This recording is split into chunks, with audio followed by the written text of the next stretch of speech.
chút rồi xa dùm với anh lì như bị bóc cái sọ hay nó lại rồi chụp đó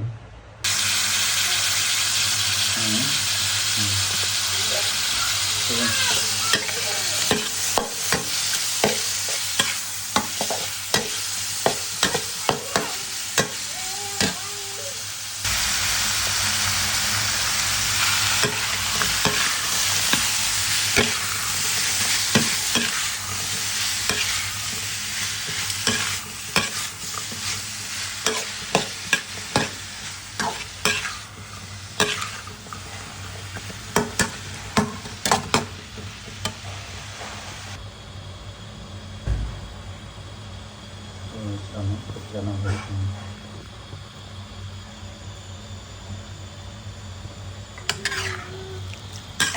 mới thì ai của bạn